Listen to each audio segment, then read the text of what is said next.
प्रस्तुत घटना संतोष कुमार श्रीवास्तव, मुखर्जी नगर, दिल्ली की है।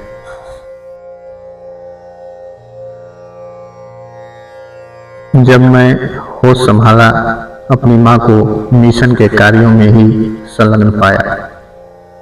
मैं जिज्ञासा करता था, मां आखिर यह मिशन है क्या? इसका उद्देश्य क्या है? कौन इसके संस्थापक हैं? मां बताती, बेटा यह कोई साधारण मिशन नहीं है और न इसका प्रयोजन ही साधारण है। मनुष्य में देवत्व का उदय और धरती पर स्वर्ग का अवतरण, यही इस मिशन का लक्ष्य है। इसके संस्थापक पूज्यवर पंडित श्री राम शर्मा आचार्य जी हैं। वह कोई साधारण पुरुष नहीं, बल्कि साक्षात महाकाल है।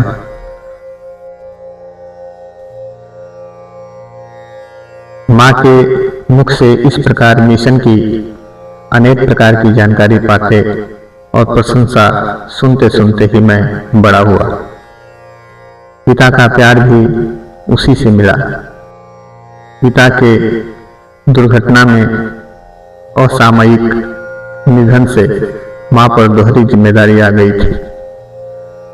वह घर भी संभालती और बाहर भी मिशन के कार्यों को अग्रगामी बनाने में तन्मयता से जुटी रहती।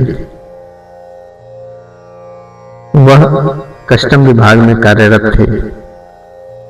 शनिवार और रविवार दो छुट्टी के दिन रहते थे, किंतु इनका वह निजी प्रयोजन में उपयोग नहीं करते थे।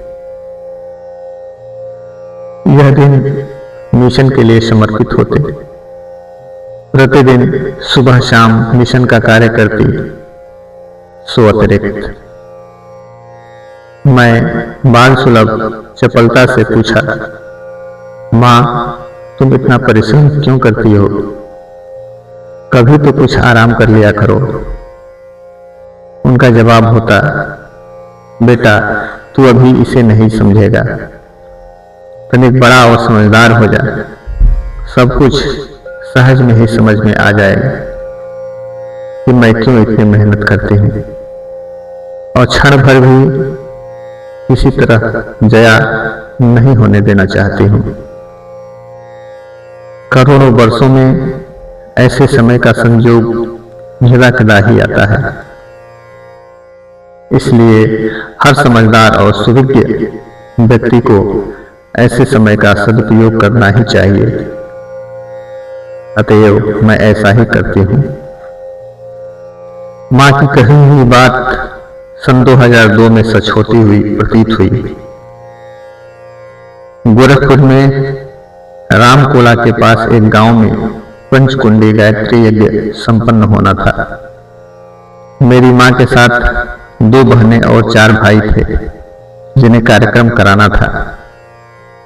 बरसात का मौसम था, गांव में बिजली नहीं थी, अतः कार्यक्रम स्थल पर एक जनरेटर से प्रकाश की थोड़ी व्यवस्था की गई थी।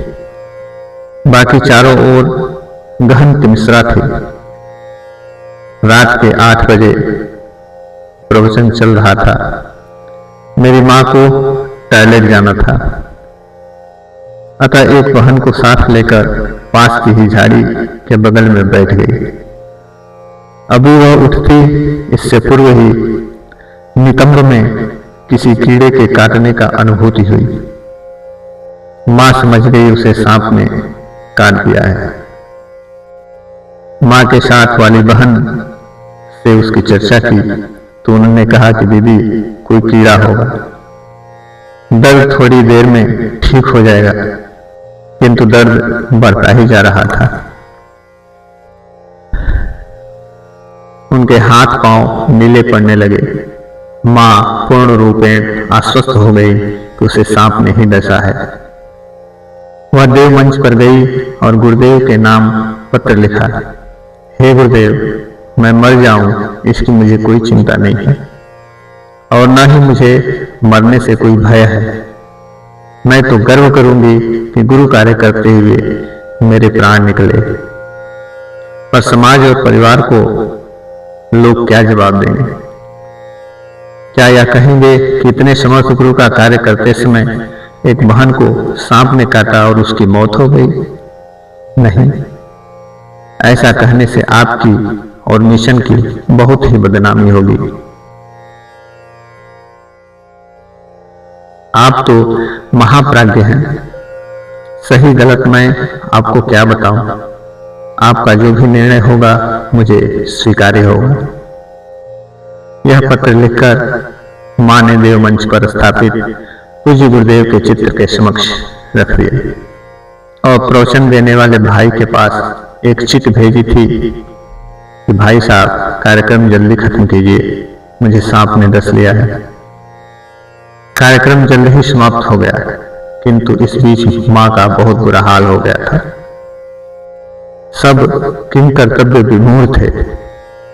एक तो गांव, उस पर सर्प का काटना। ऐसी स्थिति में यदि तुरंत उपचार नहीं मिले तो व्यक्ति की तत्काल मृत्यु हो सकती है, पर यहां ऐसा नहीं हुआ। 3-4 घंटे बीत जाने के बावजूद मां जिंदा थी। संपूर्ण शरीर नीला पड़ चुका था। दर्द भी बेहद बढ़ गया था। उपस्थित परिजन कोई निर्णय नहीं ले पा रहे थे। तभी मोटरसाइकिल में पड़ोस के एक गांव का एक भाई निकला। उसने कहा कि हमारे गांव में एक मांत्रिक रहता है जो झाड़ फूंक कर सांप काटने का इलाज करता है। बहन जी को वहीं ले चलते हैं। सबने सहमति जताई। उसने मां को अपनी मोटरसाइकिल पर बिठाया और मांत्रिक के पास ले गया। साथ में बाकी परिजन भी गए। मांत्रिक ने देखते ही कह दिया, इन्हें करैत सांप ने काटा है। स्थिति बहुत खराब है, आपने लाने में देर कर दी है। उपचार तो मैं कर रहा हूं, पर जीवन तो ऊपर वाले के हाथ में है। सभी गायत्री मंत्र पढ़ने लगे और पूज्य गुरुदेव से मौन प्रार्थना करने लगे तथा मांत्रिक अपने साबर मंत्र से मां को झाड़ने लगा। आश्चर्य, थोड़ी ही देर में उसका परिणाम सामने आ गया। 1 घंटे में मां पूरी तरह स्वस्थ हो गई। विष उतर गया और शरीर का नीलापन भी गायब हो गया। सब गुरुदेव की जय जयकार करने लगे। मां भी गुरु कृपा से गदगद थी।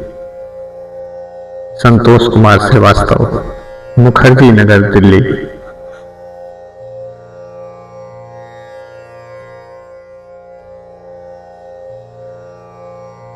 सबके लिए सद्बुद्धि, सबके लिए उज्जवल भविष्य, यही हमारी ईश्वर से प्रार्थना है। हमारे YouTube चैनल अध्यात्म को सब्सक्राइब करें और वीडियो पसंद आए तो लाइक करें। वीडियो को आप अपने दोस्तों व मित्रों के साथ शेयर करें और बेल आइकन दबाना ना भूलें, जिससे आगे की गतिविधियां प्राप्त हो सके। धन्यवाद।